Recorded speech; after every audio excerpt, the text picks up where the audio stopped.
Hey guys, it's Miss Harris again, and we're still continuing to read this really cool book, Technology, How Today's Technology Really Works by Clive Gifford. So, last time we talked about robots, but this time we're going to look at a timeline about computer gaming. Who wanted the new PS5? Who wanted a new Xbox? What kind of toys or gaming systems do you like? Let's learn about how it's changed over time. Computer gaming, from Pong to Wii. The first chess and tic-tac-toe computer programs were written in the 1950s, but it was the development of microprocessors and personal computers, which are called PCs, in the 1970s that kickstarted a gaming revolution. This is called the Atari 2600. This console did not have built-in games. Instead, games had to be loaded from separate cartridges that were plugged into the console. That was in 1977. Let's see, there is something called Pong, the arcade tennis game from the US company Atari, was the first commercially successful video game. A version for use on home TVs came out in 1975. Here's Pong. In 1981, they had Donkey Kong, designed by Miyamoto. Nintendo's Donkey Kong was one of the first platform games. These games require the player to overcome obstacles and jump between suspended platforms. That kind of reminds me of Pac-Man. Does it remind you of something? Oh, look, Dance Revolution in 1998. The first commercially successful arcade dancing game. Dance Dance Revolution was produced by Konami. A version with a plastic dance mat for home gaming consoles went on sale soon after that. If you've been to Dave & Buster's or maybe Chuck E. Cheese or another place, have you played games like that? I think I've seen this in Chuck E. Cheese before. I think I saw it. Let's see. What else? Oh, look, going wireless in 2002, the Wavebird controller. The first wireless controller, the Wavebird, was released for Nintendo's GameCube. It sent signals to the console via radio waves. Oh, Guitar Hero. That was in 2005. It was first produced for Sony's PlayStation 2. The Xbox Kinect in 2010 and the Nintendo Wii in 2006.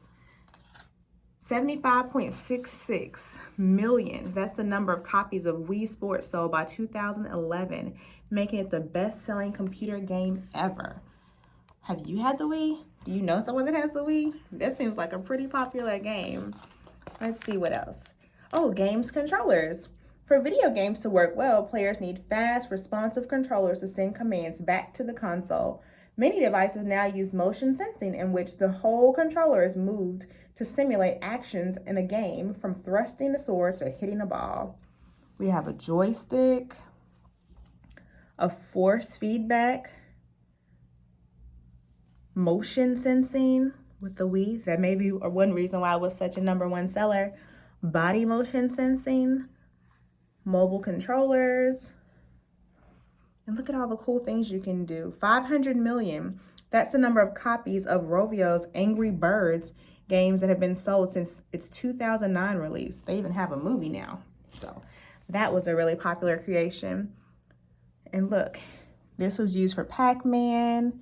This is that joystick, and the force feedback is used for games like Diddy Kong Racing. Here's a game with the Wii called Wii Sports Baseball. This body motion sensing is for Dance Central. If you like to dance, this might be a game for you.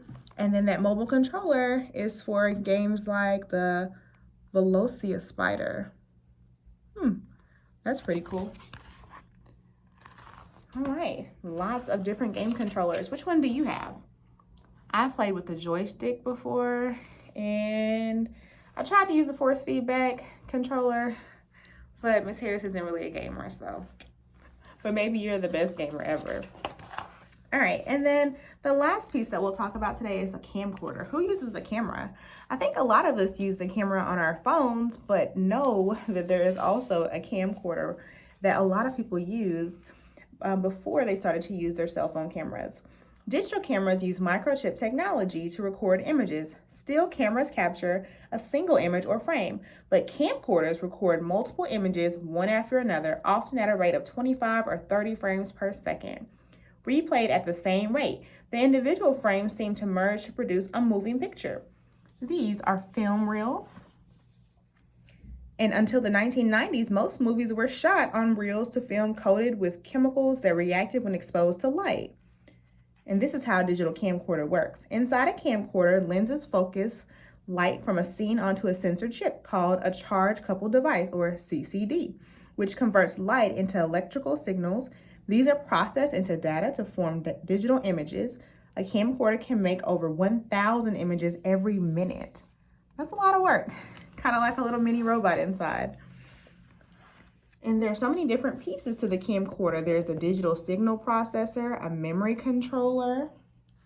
There's a CCD chip we talked about, a rechargeable battery, always need that, a viewfinder, so you can see what you're looking at, a viewfinder lens unit, a playback control, so you can know if you want to go forward or back or pause, a memory card to keep all of the information, input and output ports, a microphone to capture your sound, and the fold out display so that you can see what you're looking at without looking directly into the lens.